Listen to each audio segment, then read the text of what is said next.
Good morning. কেমন আছো বলো তো সবাই? আশা করছি তোমরা সবাই ভালো আছো, আর আমরাও না বেশ ভালো আছি। আমার আরও একটি নতুন ব্লগে আবারও তোমাদেরকে স্বাগত জানাচ্ছি। তো সকাল এখন ঘড়িতে বাজে সকাল 8টা, আর আমার পুজো টুজো সব কিছু হয়ে গেছে।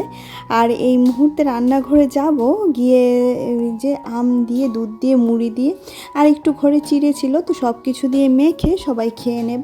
সবাই বলতে আমি, মিঠি আর আমার বোন আছে এখনও অবধি, সে দুপুরবেলা খেয়ে বাড়ি চলে যাবে। তো যথারীতি সমস্তটাই মেখে নিচ্ছি দেখো, তার উপর একটু দুধ দিয়ে দেবো। আর আজকে একটু টুকটাক শব্দ তোমরা আমার ভয়েসে পেতে পারো, কারণ আমাদের বাড়িতে ওই যে গতকালকে বলেছিলাম যে ওই যে বেল গাছটা, তো সেটা একটু ছাঁটাই করা হচ্ছে, তো সেই কারণে না একটু শব্দ আসতে পারে, তো অ্যাডজাস্ট করে নিও প্লিজ।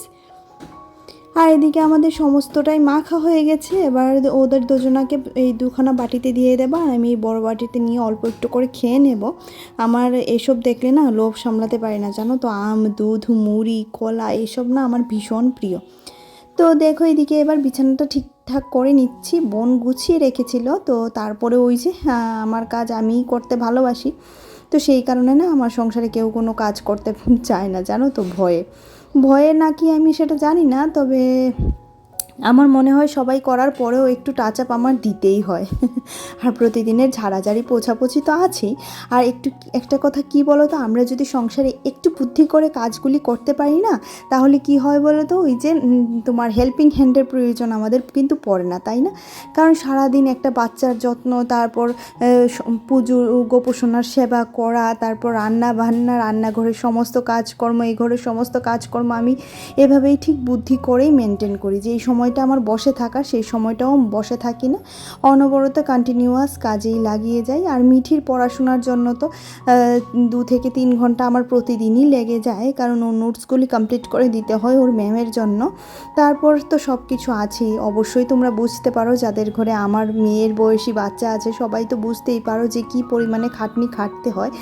তো ভাবছি কিছু দিনের জন্য ইউটিউব থেকে ছুটি নেব, কিন্তু সেটাও না পারি না। প্রত্যেক দিন ভিডিও ক্যামেরা অন করে করে এমন একটা অভ্যেস হয়ে গেছে, মনে হয় ভিডিও না করলে না কি যেন একটা মিস করছি। আর আমি কি বলো তো, আমি কিন্তু প্রতিদিন ভিডিও দেওয়ার চেষ্টা করি, সেটা হোক দুপুর 1টায় আমার ভিডিও প্রতিদিন চলে আসে, কিন্তু মাঝে মধ্যে সেটা আবার একটু দেরি হয়ে যায়, তারপরেও কিন্তু প্রতিদিন আমার ভিডিও আসে। আর এদিকে দেখো বকর বকর করতে করতে বিছানা গুছিয়ে নিলাম, তারপরে বিছানাটাকে একটু মুছে নিলাম, কারণ যেহেতু এটা ব্ল্যাক কালারের মধ্যে আর ধুলাবালিগুলো খুব সুন্দর করে বোঝা যায় না মুছলে। তো ওই ঘরে কাজ শেষ করে এদিকেও চলে এলাম, আর এই সমস্ত কিছু শেষ করে গিয়ে রান্নাবান্না করব। রান্নাবান্না কিন্তু হাফ ওইদিকে হচ্ছে। মনে করো কী বলো তো, আর রান্নাঘরে বসে থাকার তো কোনো প্রয়োজন নেই, রান্নাগুলি বসিয়ে দিয়ে এদিকে এসে টুকটুক করে ঘরের কাজগুলো আমি করে নিই। এরকমভাবেই না একটু একটু করে ঘরের কাজগুলো করে নেওয়ার চেষ্টা করি, তাহলে দেখবে ঘরটা সবসময়ই গোছানো থাকে। আর বাচ্চা তো উৎপাত করবেই, বাচ্চা তো যন্ত্রণা করবেই, ঘরে বাচ্চা থাকলে নোংরা তো হবেই, তাই না? তার মাঝেও আমাদের মায়েদের কিন্তু সেটাকে একদম পরিষ্কার পরিচ্ছন্ন করে রাখাটাই আমার মনে হয় দরকার, তাই না?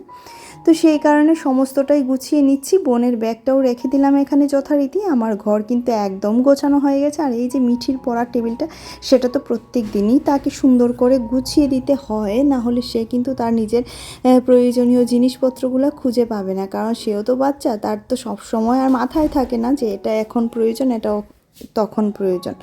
তো সেই কারণে না আমি এগুলাকে প্রতিদিন গুছিয়ে ওর কাছে রাখার চেষ্টা করি, যাতে ও হাত দিলেই পেয়ে যায়। আবার ওইদিকে চলে এলাম বিছানাটাকে টান টান করতে। এই টান টান করার স্বভাব না আমার গেল না, জানো তো। বিছানাটা টান টান না থাকলে মনে হয় আমার মাথাটাই ঘুরছে, এরকম লাগে। আর এদিকে চলে এলাম, অনেক কিছুই রান্না করেছি, অনেক কিছু বলতে কি, ভাত করেছি, তারপর হচ্ছে কুমড়ো আর উচ্ছে দিয়ে ভাজা করেছি, আর এদিকে একটা মাছের ঝোল করছি। তো যার কারণে দিয়ে দিলাম কড়াইতে কালো জিরে, তার মধ্যে কিছুটা আলু ডুমু ডুমু করে কেটে দিলাম হলুদ, লবণ, আর একটা পেস্ট বানিয়ে রেখেছি সেটাও দেবো। একটু আলুটা ভাজা ভাজা হয়ে গেলে তারপর, আর এদিকে দিয়ে দিলাম দেখো কিছুটা লঙ্কা, কাঁচা লঙ্কা। আমার ঘরে বিশেষ করে কাঁচা লঙ্কা দিয়েই রান্নাটা করা হয়। আর এদিকে পেস্টটা বানিয়ে রেখেছিলাম, পেঁয়াজ আর জিরে, এটা দিয়ে এবার ভালো করে ভাজা ভাজা করে মশলাটাকে তারপরে একটু ঢেকে দেবো জল দিয়ে, যাতে করে আলুটা সেদ্ধ হয়ে যায়। তারপর আলুটা দেখো সেদ্ধ হয়ে গেছে, মশলা থেকে তেলও ছেড়ে এসেছে। আর এই মুহূর্তে ঝোলের জন্য দিয়ে দেব জল। আর এটা কিন্তু খয়রা মাছ দিয়ে রান্না করছি, এটা কিন্তু ইলিশ মাছ নয়, ছোট ছোট যে খয়রা মাছগুলো পাওয়া যায় সেগুলো। আমাদের ঘরে না আমি আর মিঠির বাবা ভীষণ কাঁটা জাতীয় মাছ পছন্দ করি জানো তো। আর মিঠি খেতে পারে না, তারপরেও আমি ওকে বেছে খাইয়ে দিই। তো সব ধরনের খাওয়ারই বাচ্চাকে ট্রাই করাতে হবে, না হলে সে কিন্তু কাটা বেছে খাওয়ার চেষ্টাটাই তার মানে ভুলে যাবে, চেষ্টাও করবে না, তাই না? তো মাঝে মধ্যে সে আবার নিজেও বেছে খায়, কিন্তু অনেকটাই সময় লাগে, তো সেই কারণে আমিই ওকে বেছে দিই। আর এই যে আলুর ঝোলটা এতটা দারুণ লাগে, বেশ ভালো লাগে। আর এদিকে দেখো রান্নার যে এই যে টুকিটাকি কাজগুলো রান্নার পর সমস্তটাই কমপ্লিট করে নিচ্ছি। এখন কিন্তু ঘড়িতে মাত্র 1:30 বাজে, মানে বুঝতেই তো পারছো সমস্ত কাজ বাজ আমার শেষ। এখন মিঠি সোনাকে খাইয়ে দেব। আর ওদিকে ওর স্নান হয়ে গেছে, আর ও তো দুপুরবেলার গোপোষণার সেবাটা দেয়, তো সেটাও হয়ে গেছে, সেটা মিঠি সোনাই করে। তো সমস্ত কিছু কমপ্লিট হওয়ার পর দেখো এবার আমি গ্যাস ঠেসটাও ভালো করে মুছে নিচ্ছি। রান্নার পরে যতটুকু যা প্রয়োজনীয় কাজ সেটা তো থাকেই। আর ওই যে বললাম একটু বুদ্ধি করে কাজ করলে না সংসারে হেল্পিং হ্যান্ডের কোনো প্রয়োজন হয় না আমার মনে হয়। কিন্তু মাঝে মধ্যে না আবার দেখবে অনেক সময় ইচ্ছেও করে ধুর আজকে কাজ বাজ করবো না, ধুর আজকে এটা করবো না, কিন্তু সেটা করলে না আমাদের একার সংসারে আবার হয় না জানো তো। আমাদের একার সংসারে মানে মায়েদের সারা দিন কাজ করতে হয়, আর বিশেষ করে বাচ্চাদের তো কাজ সেটা তো প্রত্যেক দিন থাকেই, সেটা তো আর বলে লাভ নেই। তো সেই সমস্ত কিছু করে দেখো এবার সমস্ত কিছু কমপ্লিট হয়ে গেছে। এবার কিছুটা বাসন রয়েছে সেগুলো মেজে নিচ্ছি, তারপর খাওয়া দাওয়া করবো। এই তো। আর বাইরে আজকে রোদ খুব বেশি যে বলবো সেরকম নয়, কিন্তু প্রচণ্ড গরম আজকে, আমাকে দেখেই তো বুঝতে পারছো প্রচণ্ড গরম, প্রচণ্ড গরম, এত গরম না আর নেওয়া যাচ্ছে না। তো কড়াইটা ভাবলাম একটু ভালো করে মেজে নিই, আর কড়াইটা গরম থাকতে থাকতে ভালো করে মেজে নিলে কিন্তু কড়াইটা বেশ ভালো সুন্দর পরিষ্কার হয়ে যায়।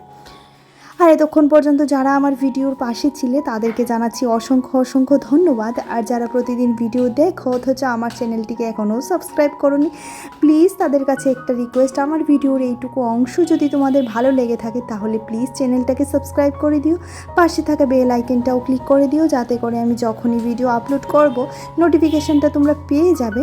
আর যারা যারা কাজটি করে রেখেছো তাদেরকে তো জানাচ্ছি অসংখ্য অসংখ্য ধন্যবাদ। তো সমস্তটা কিছু করে দেখো এইদিকে এবার রান্নাঘরটা মুছে নিচ্ছি, যেটা আজকে সকালে মোছা হয়নি স্নানে যাওয়ার আগে। বলতে পারো একটু স্নানে যেতে মানে যেহেতু গোপোষণার সকাল সকাল সেবা দিয়ে আমি স্নান ধান সমস্ত কিছু কমপ্লিট করে, তো যেহেতু আজকে একটু দেরি হয়ে গেছিলো সেই কারণে না আর রান্নাঘরটা মুছিনি। তো ভাবলাম একদম রান্নার পরে মুছবো, তারপর ভাতটা খেয়ে নেবার। এটা করলে কিন্তু রান্নাঘরটাও বেশ ভীষণ পরিষ্কার থাকে দেখছি। তো সমস্ত কিছু করেই ট্রাই করে দেখি, যখন যেদিন যেটা পারা যায়, কিন্তু একটা রিদেমে কাজটা করতে হয় জানো তো। যদি একটুখানি বসে যায় না তাহলে কাজটা আবার ঢিলে পড়ে যায়। তো এইদিকে দুপুরবেলা দেখো আমার কাপড় চোপড় সব কিছু শুকিয়ে গেছে, এবার এগুলা তুলতে চলে এলাম। যেহেতু আমি খুব সকালেই স্নান করে এদেরকে মেলে দিই, সেহেতু না খুব তাড়াতাড়ি কাপড় চোপড়গুলো শুকিয়ে যায়। এবার গিয়ে এগুলিকে ভাঁজ করব, যদি এখন পারি না হলে বিকেলে।